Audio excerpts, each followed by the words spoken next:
Okay, so we're still at the start of chapter 7. We're digging into what might possibly be the source that we discovered in the basement of our house, really. What's Gran trying to actually do, instead of trying to actually blow up the town? If I have to read any more records, my eyeballs are gonna pop. We have to keep digging. If I dig another word, I'm gonna end up in one of those asinine death records. How would a 12-year-old really know what asinine means, really, so?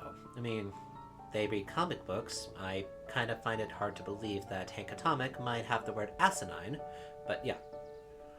Rollo Cotter lived a full and wonderful life, till he read so much boring crud that his brain oozed out of his ears. Rollo shut his book with an assertive nod. If you got a better idea, spit it out. You sound like my sister. Keep pushing your luck, pal. And it won't be boring county records that'll kill you. I'll put you in the obituaries myself. Rollo muttered under his breath. You're a county record. And what does that mean? Really? That's the best you've got? When I'm done with you, you'll be the footnote in history. Ooh, burn.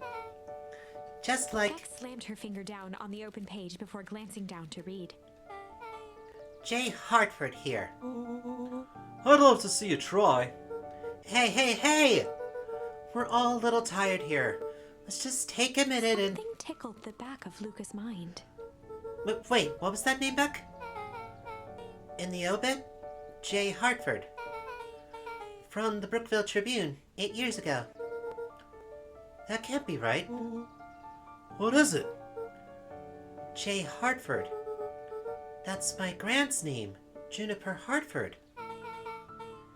Maybe there were 2 J. Hartfords? Mrs. Hartford is survived by her young daughter, E. Hartford.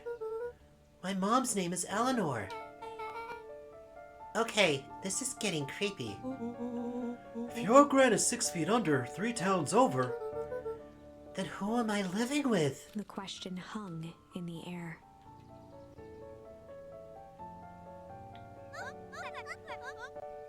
Alright, gang, I gotta close up for the night. Beck rubbed her eyes. How late is it? Almost 10. Oh crap, Pa's gonna kill me. I gotta go. Yeah, my parents will be worried sick. Okay, let's meet up as early as we can at the festival tomorrow. What are you gonna do about the unconscious man in your basement? I'll think of something.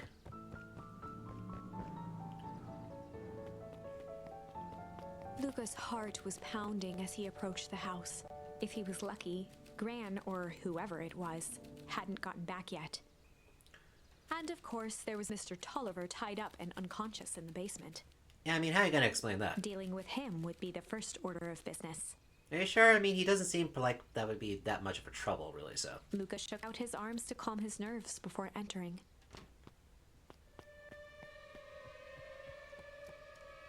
Well. He held perfectly still, tempering his breath, and listened closely. She was asleep.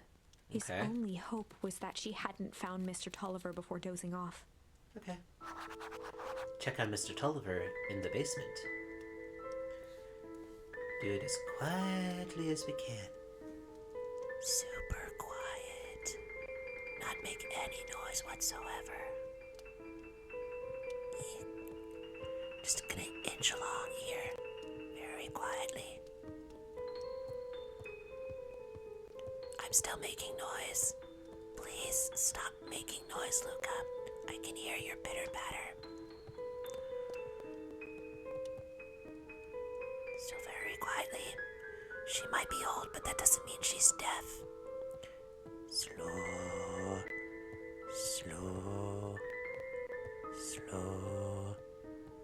Maybe a little bit, maybe a little faster. A little faster. Let's not hop along. Just a little faster.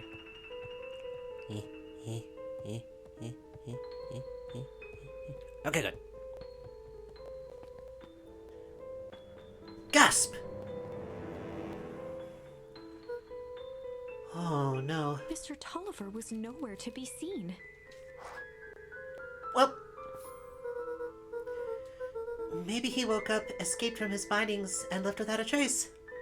Or maybe Gran knew everything. What do I do? Luca's hungry stomach groaned. Not realizing it, he'd gone the entire day without eating. That's a problem. Okay, I can figure this out. Just need a little brain food. Luca rushed over to the pile of jam jars, unscrewed one, and shoveled a handful into his mouth. Unceremoniously.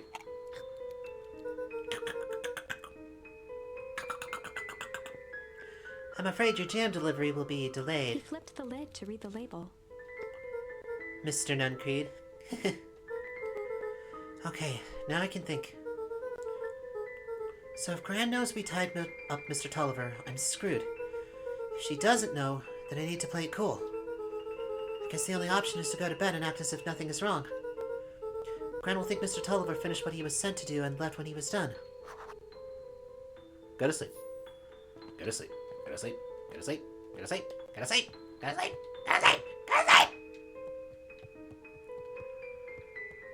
I am going to sleep. Okay. Gran? Guess who else is awake? Okay, stick to the plan. Go to bed and play it cool. As Luca climbed the final stair, the emotion of the day dragged heavily on him. With each consecutive step, his legs weakened. His stride began to falter. He tried to grab for the railing to steady himself. Something was wrong. Come on, legs. Just a few more steps. Luca groaned and tried to move. Uh-oh. There's a reason why that jam jar was meant for Mr. Nuncreed. His limbs might as well have been bolted to the ground. Through numb lips, he mumbled just before falling asleep. The germ... Well, I mean, yes, he fell asleep. Sweet boy. What did you get yourself into?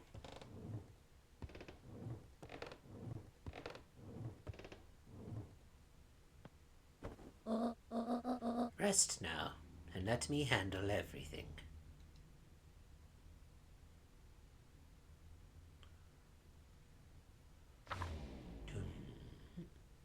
Chapter 9. Well, A speech to end all speeches.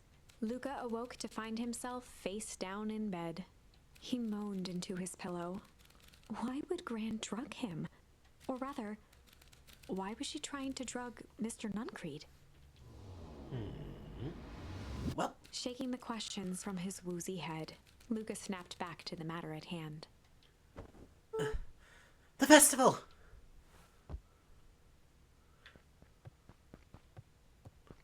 I'm just gonna check real quickly for any interactions.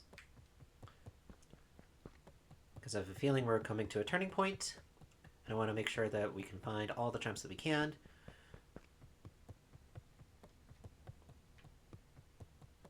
Closets are locked?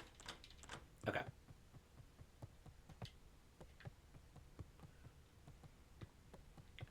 Open up all the doors. Because I'm an insolent little shit.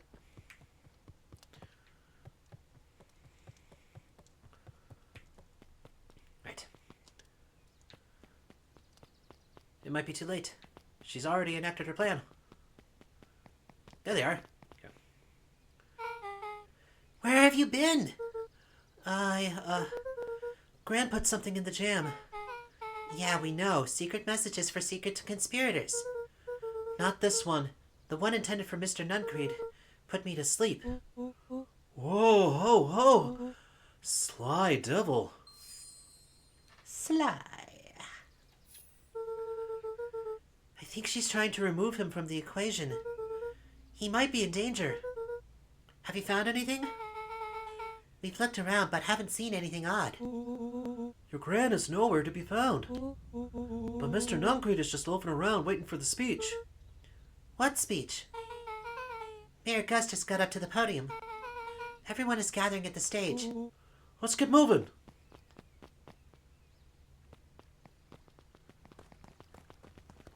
Augustus Valentine nervously wiped his brow. Is this segment? Hello, Beacon Pines. I'm Augustus Valentine, your mayor, and, I suppose you already knew that. Oh yes, before we get started, I just wanted to take a moment to recognize someone who couldn't be here today. This town wouldn't be where it is today without my father, Sharper Valentine. So I thought we could begin with a round of applause befitting such a great man. Oh, Gus. Oh, Gus. Poor boy. Even that's more than old Codger deserved. Gus cleared his throat and awkwardly loosened his tie. Right. Where was I? William Kerr bounded on the stage with the energy of a preacher at a big tent revival. Gus Valentine, everyone! Gus a hearty slap on the back and motioned him off the stage. Let's hear it for our mayor. What a great turnout. Oh, heck, I didn't prepare anything. But I suppose I could say a few words. Would be a shame to waste such a beautiful podium. Mr. Kerr pulled a thick stack of note cards out from his vest. Community, conviction, commitment. These are the things we celebrate at Perennial Harvest. For us, these are the pillars of the bridge to a better tomorrow. But I think it's time to add a new pillar. Change. Change is a powerful thing. It's inexorable, unavoidable, and undeniable. And I am dadgum thankful for it. Change is the reason we're all together today. It's hard for me to believe that it was only 4 years ago when fate brought me here. A simple business trip which brought me to a small town which would change my life forever. Mr. Kerr took a moment to survey the crowd. You know what? He wiped away a single tear. For the second I set foot in Beacon Pines, something about this place has held me captive. You see, change represents opportunity. It represents potential. It was change that helped me recognize the potential of this place. To see that the people of this town, despite suffering great loss, still held on to the things that made them special. He thumped the podium to emphasize each word. Community, conviction, commitment, change. Mr. Kerr nodded confidently, biting his lip. The crowd was silent, in rapt attention. Fate made a perfect match that day. Nothing is more important to you all than community. And Perennial Harvest is a community first and foremost. Mr. Kerr methodically made eye contact with each section of the crowd. The only way you made it through the Foul Harvest was an unshakable conviction. A conviction that a better tomorrow was just over the horizon. Perennial Harvest was founded on the conviction that we are that horizon. This festival is a symbol of our commitment to each other. His voice began to build to a crescendo. We now walk hand in hand into a future we will shape together. And that is what change is all about. Grabbing the future by the scruff of the neck and making things happen. Change is a choice. I am tickled pink that we will all be making that choice together. How great is that? Just imagine what we can accomplish. You were saying there, Kerr? That certainly seems like change is on the way here. What was that? The crowd began to look around nervously. Don't worry, just a little thunder isn't going to ruin this day. Everyone, remain calm. Mr. Kerr quickly flicked through his note cards. Where was I? Through all of my travels, I have learned one true thing. One always reaps what they sow. We have all planted a lot of good in this town, and so it is with a happy heart that I can proclaim, He raised his hands up to the heavens. our harvest awaits!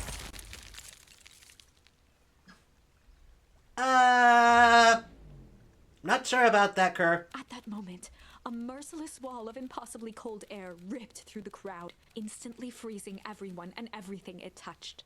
Great. For a man like William Kerr, this was a fitting way for things to end. On a stage, with an entire town frozen in rapt attention for the rest of time. The end. Yay! Yay! Great game! Great game! There's that ice again! Whenever I think we're getting close, it comes along and ruins everything! I mean, well, you're the author, yes, so you don't know where it's coming from? Maybe we should just quit? Maybe you should just close the book, walk away, and never think of me again. Okay. Alright. Thank you all for joining me. This has been Beacon Pines. Of course, it's not going to end there. No, I don't mean that. Oh, good. We got a little closer this time. We just need to try again. Mm-hmm. Please. Alright. So for the interrogation, we now have the sly option, as well as the chill. We've been through the weather options. Anything else new that has opened up? Let's see. We have the flight option for the MCDC event. And there's nothing new to the Windows to the Soul with Mr. Nuncrete there, so... Yeah. I'm curious. Okay, A Beginner's Guide to Hostile Interrogation is the event there. You know what? Let's do it. Let's shift gears here. Let's go back here. So let's go back to the MCDC event here. Our next option is then flight. Luca drew himself up and decided to take the only option they had left. Flight. Luca drew himself up and decided to take the only option they had left. Flight. He squinted down the barrel of the mission control defense cannon, aiming it through an opening in the dense tree branches. Oh. He looked up with surprise as it struck true and taut. Wow, I can't believe that worked. Hey, Mr. Kerr. We'd love to hear your thoughts, but I'm afraid we have places to be. Come on, Iggy. See ya, jerks.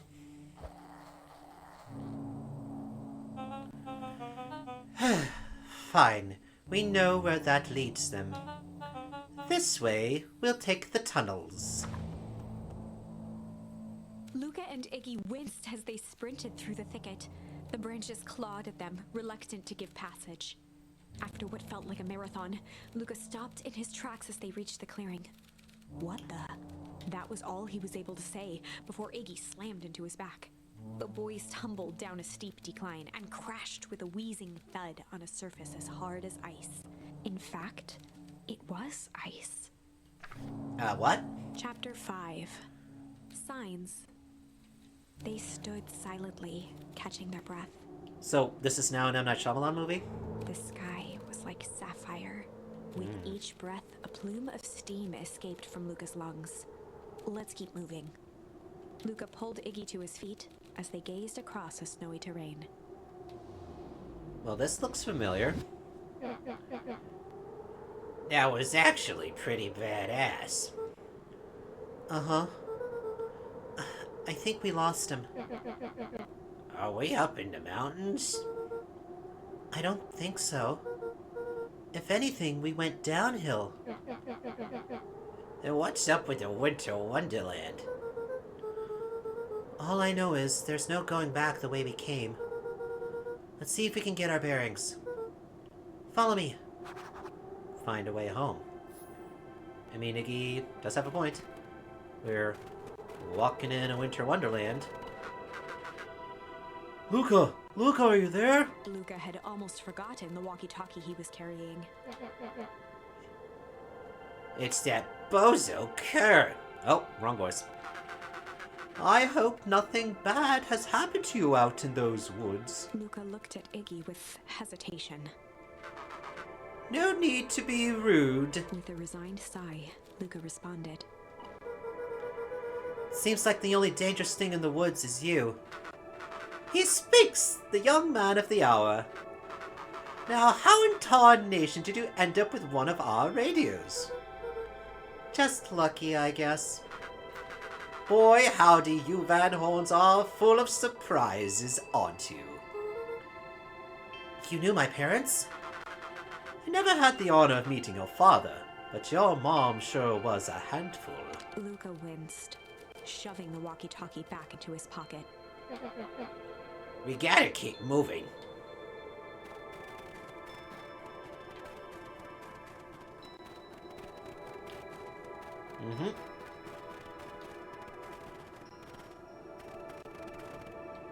I gotta mention, though, seem familiar to any of you? Hello, manhole? A disc of smooth metal was lightly covered in snow. 2 faint seams were visible along the surface. A manhole cover? If it is, I've never seen one like it. Beep, beep, beep. Walking in a... When it snows, ain't it chillin', though you know... Oh, wait, no, I've messed up the lyrics. Ain't it thrillin' when your nose gets to chillin'? What's the readout? Sitting just above 258 Kelvin. It's down a bit from last time. Should we report this to Mr. Kerr? Yeah, still within safe ranges. It may be spreading, but it's under control for now. Even a small nudge in the equilibrium could cause a cascade. Dude, relax. Just a few more sites to hit before we can punch out. Let's get this over with.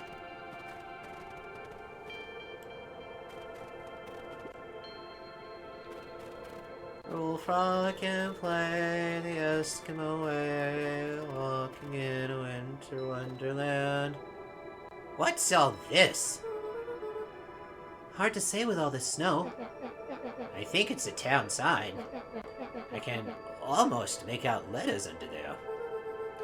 What town could this even be? It couldn't be another town this deep into Weep Wood. Well, looking at evidence to the contrary, let's figure out what we're dealing with here.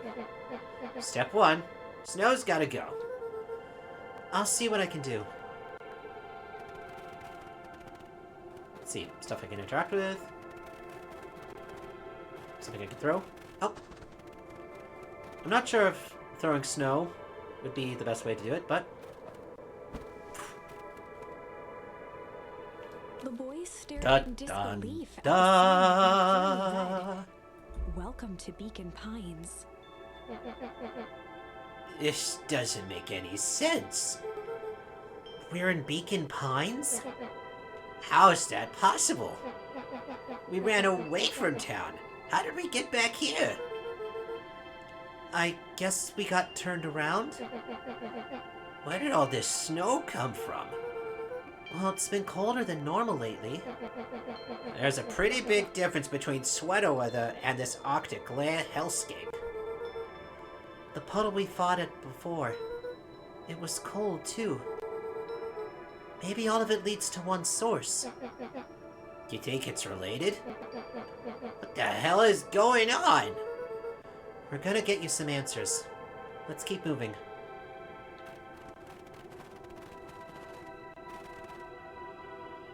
Yep, this definitely looks like Beacon Pines. This stuff look familiar to you?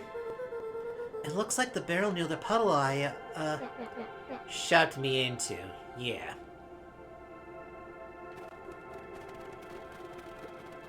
The fencing listened. Each chain link encapsulated with a translucent layer of ice. Looks like the stuff they put up around Weep Wood. The stuff who put up? I don't know. Oh, good question. It's all frozen. Looking down at the frozen stream, Luca could faintly see a school of minnows encased in the ice. Whatever happened here, it happened fast. Fish didn't even have time to run. Or, you know, swim run. I think you mean, swim away! Oh look, krill. And here we have evidence of, like, wheelbarrows or tires. The crunching of footsteps trailing Luca went hush. He looked back to see Iggy's face twisted with confusion. Everyone's gone. What? There's nothing here but more snow. There must be an explanation for all of this. We have to keep looking. You can look all you want. I quit. Iggy, we have to keep going. You don't get it, do you? This isn't one of your pathetic Hank Atomic stories. We are going to save the day. We aren't even going to save ourselves. My face is mangled. The town is destroyed. And everyone we've ever known is gone. We don't know that. You can't just quit. Do whatever you want. I'm done. Iggy, it's gonna be okay. Luca peered upward at the darkening sky. He let out a long, foggy breath. Faintly, Iggy began to cry. Seeing Iggy in such a pathetic state gave Luca a sense of compassion, and more than a little guilt. It is getting pretty late, I think. Probably not a great idea to stumble around in the dark anyway. Luca allowed himself to collapse next to Iggy.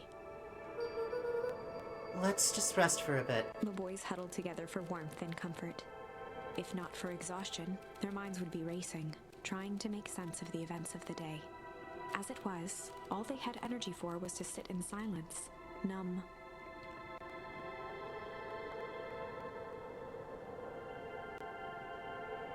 Yeah, pretty desolate. The way the snow covered everything over. It's kind of calming. Yeah. I haven't had time to say it, but thanks. Huh? For getting us away from those creeps. I sort of froze up back there. Iggy, I should be the one apologizing. This all happened because I lost my temper. No, that's bull hockey.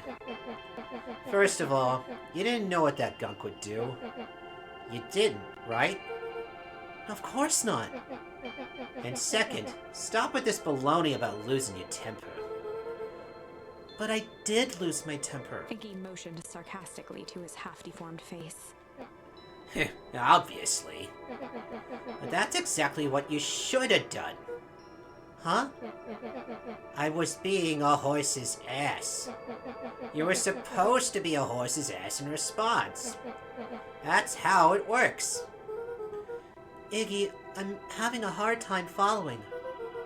You wanted me to fight you? Of course! Jeez, you goody-goody types take forever to understand this very basic point. Why would you go around saying cruel things trying to get into fights? Iggy shrugged. It's something to do. You're an asshole because you're bored? Sometimes I just feel empty. You wouldn't understand. You and Rolo are always having a blast together. Laughing and calling that dinky little treehouse Mission Control. Iggy now wept openly. Perfect little Luca Van Horn. With his perfect little life. My life is not perfect. Everybody in town likes you. Not everybody. Hell, that new girl hasn't even unpacked yet, and even she already likes you. You have Tish. He wiped his nose with a sleeve. I love Tish. Tish is great. She ain't exactly the world's greatest conversationalist, you know. Luca gave a warm chuckle. I get that impression. Iggy cleared his throat as he wiped his eyes. It must be raining out here. Definitely. Iggy arched into a wide yawn. We should probably try to get some sleep. Yeah. Let's lay low for now. Tomorrow we'll get to the bottom of all this. Luca's eyelids began to slowly drift shut. Luca? Yeah? I always did want to see the inside of your dinky little treehouse. What do you think? Not bad. I'll give you the full tour when we get back. You know what? That's all Luca could whisper before succumbing to sleep. Iggy snuggled in some more. When it comes to worst days of my entire life, this one wasn't half bad. Aw, jeez. The Enemies house smelled becoming of warm friends? bread. Luca was playing with toy blocks on the living room rug. He looked up to see his parents on the couch. Another dark dream sequence. His mother held his father's head in her lap. She idly stroked his hair while humming a song. A voice behind Luca spoke. "This is how you remember them, huh?" Luca turned to see his own face. The doppelganger from his dreams, still clad in a yellow hazmat suit, still carrying a look of disdain behind empty eyes. Aww, look at this perfectly cozy scene. You know it wasn't really like this. The figure picked up a toy block and inspected it. It's amazing the facades that one can build given the right materials. Not that I blame us. These are a child's memories, all warm and fuzzy. You don't remember, do you? We were only 6 when we were last together. Lucas snatched the block from the figure's yellow-gloved hand. Remember what? The doppelganger pointed to the couch. The last day we saw him alive. The day he chose to abandon us. Luca turned to look at his father, still lounging on the couch. Chose? That's not true. He didn't abandon us. The doppelganger waved his hand dismissively. Everything is true here. It's just a matter of what we choose to see. Well, let me show you. The world flickered and pulsed. Luca was sitting next to his bed, listening to his heartbeat with one of his dad's stethoscopes. The doppelganger limped into the room. Now, we both know that's not how this went. He grabbed Luca's hand and guided the stethoscope to the floor. Luca heard muffled shouting, brought close by the stethoscope. It was his parents, fighting. Do you remember what we did next? Luca gave a slow nod and crept down the hall to peek through the banister. He could see the outline of his mother at the bottom of the stairs. Damn it, Walt. We can't afford to get involved in this. She was scared. His father stepped forward. What am I supposed to do? Just watch? There's a sickness in this town, and we both know who's behind it. I swore an oath to help people. I won't turn my back on them. Luca's mother grabbed Walt. She was crying, pleading. I can't lose you. Walt calmly removed Eleanor's hand from his shoulder. What's right is right, and what's wrong is wrong. I can never live with myself if I let Sharper get away with this. Ah, so he certainly does believe that Sharper Valentine is part of the sickness. Eleanor raised her voice. Spare me your bullshit platitudes. What about our son? Luca flinched, dropping the stethoscope down the stairs. Walt turned with a panicked smile. Luca, is that you, buddy? With tears in his eyes, Luca descended the stairs. Mom? Dad? What's going on? Walt dropped to a knee to meet Luca eye to eye. Nothing, buckaroo. Your mom and I just got a little overexcited is all. Luca placed the stethoscope against his father's chest. His heart was racing. It sounded like you were going somewhere. Walt gently removed the device from Luca's ears. Listen to me, Luca. I have some business to take care of. I'll be back in time to tuck you in. Luca hugged his father tightly. Promise? Walt stood up and walked to the door. He glanced over his shoulder. I promise. With a wink and a grin, he put on his hat and strode out into the evening sun. Hello. A figure approached soundlessly from the foggy snowfall. A mouse? A possum? It stood above them, lingering in contemplation. Slowly raising one hand above Iggy, it snapped out 2 brisk raps on his head. From a deep slumber, Iggy sprang up defensively.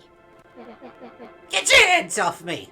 Whether it was the calming presence or the recognition that he was not in danger, Iggy felt his clenched fists lower. Just what do you think you're doing? Luca looked up, gradually remembering his whereabouts.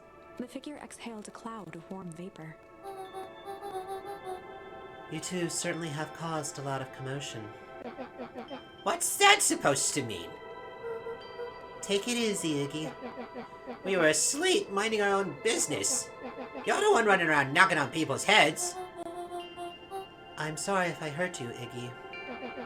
You didn't hurt nobody. Anybody. Huh?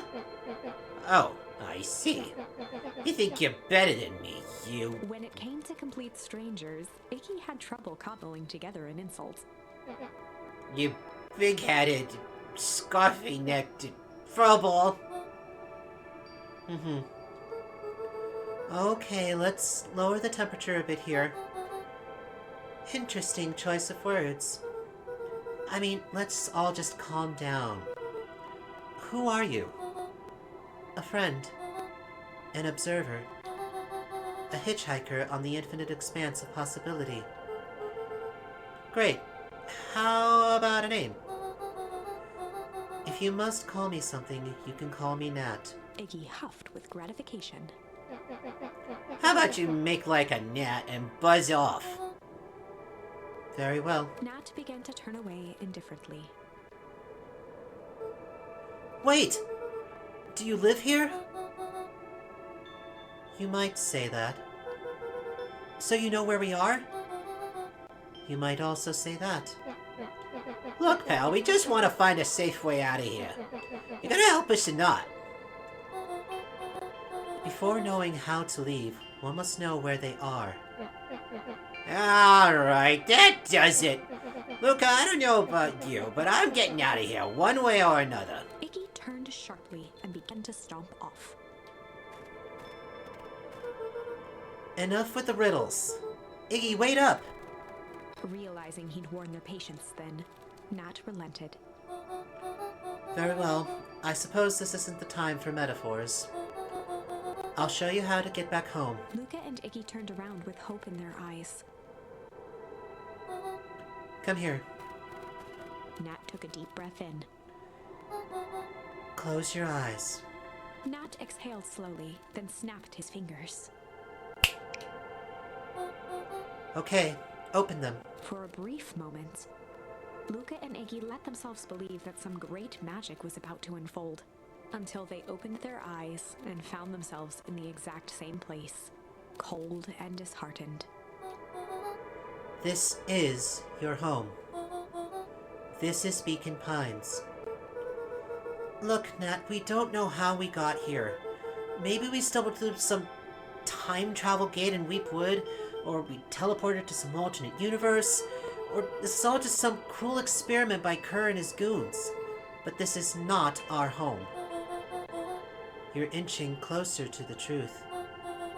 Alas, the reality is much less fanciful. Just give it to us straight. So be it.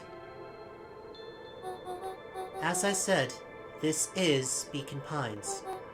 The original, true Beacon Pines.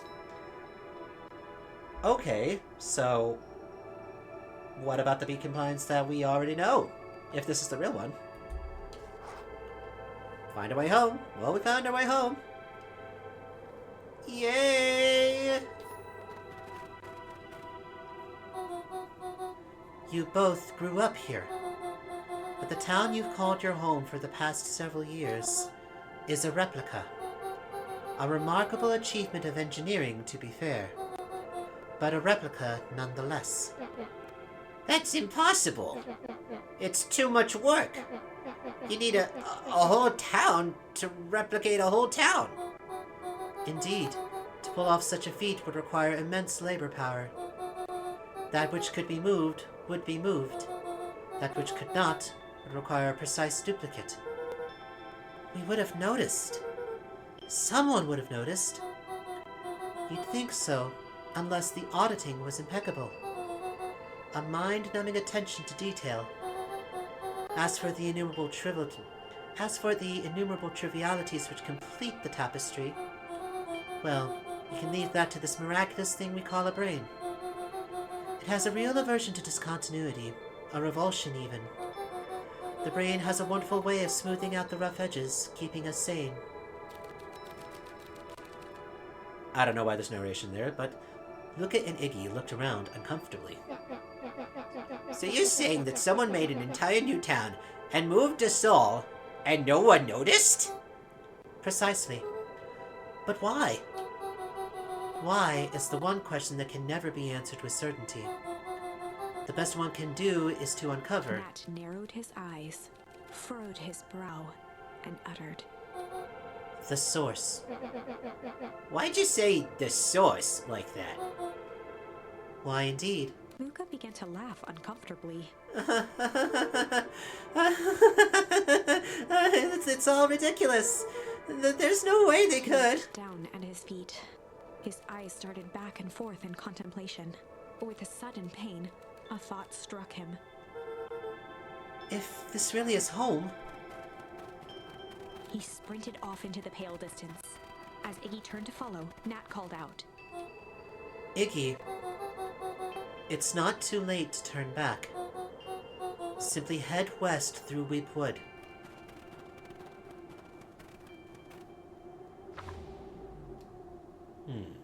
Chapter 6. The Source.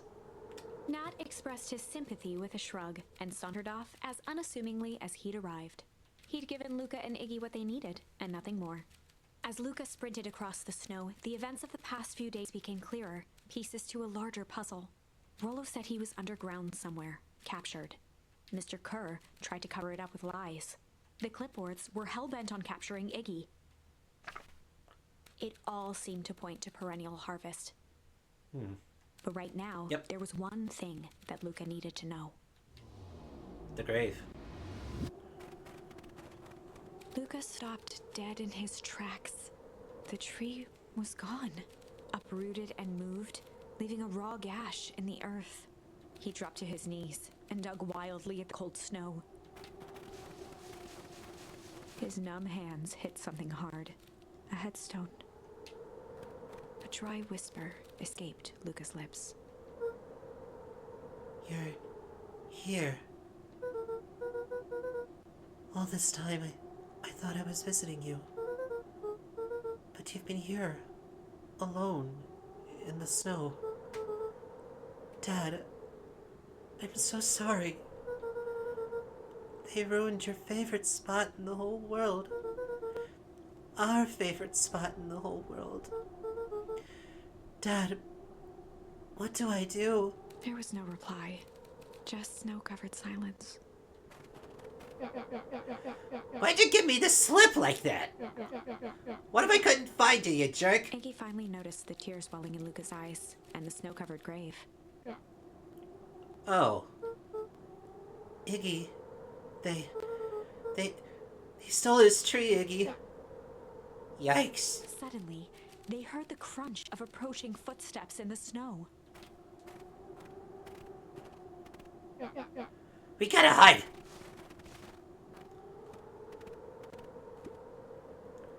$259 Kelvin. Fall off distance, still good. Dude, did you hear me? I said 259. Sorry. You ever think about what we did here? We saved a whole town of people. Doesn't feel like it sometimes. What about everything we left behind? That's the grave of someone with a family. The people who loved them will never know the truth. The truth is overrated. He bent down to scoop up a snowball and lobbed it playfully. Hey! Don't be such a downer, dude. We took this job to change the world. Yeah. Come on. It's almost lunchtime.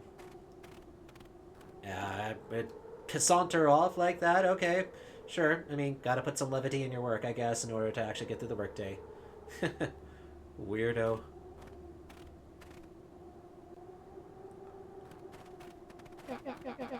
Here, I thought I was a jerk.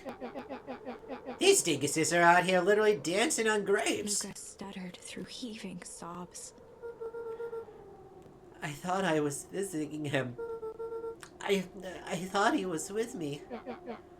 Not gonna lie, that's a bad break. Here's some Iggy advice. gave Luca a solid smack on the back of his head. Hey! Who's any of this helping? What? Sitting here in the snow, crying like some pushover. Who are you helping? Iggy, look what they did! They lied to everyone! Blah, blah, blah. Luca Van Horn, you're a lot of things, but you ain't no pushover. What did I tell you before? When some jerk comes at you, acting like a horse's ass, I should stand up for myself. Hell yeah! Her and his merry little band of clipboards pulled off this switcheroo for a reason, right? Not mention something about a source. Luca wiped his eyes with a sleeve. Whatever's at the source must be awfully valuable to Perennial Harvest. Sure would be a shame if something unfortunate were to happen to their precious source, wouldn't it? What do you have in mind? If it's small enough to steal, we snatch it. If it's too big to snatch, we smash it. And what if it's too big to smash? Iggy flashed a mischievous smile and cracked his knuckles. Oh, wrong button. I'm always up for a challenge. I'm gonna make this right, Dad. I promise. Let's do this.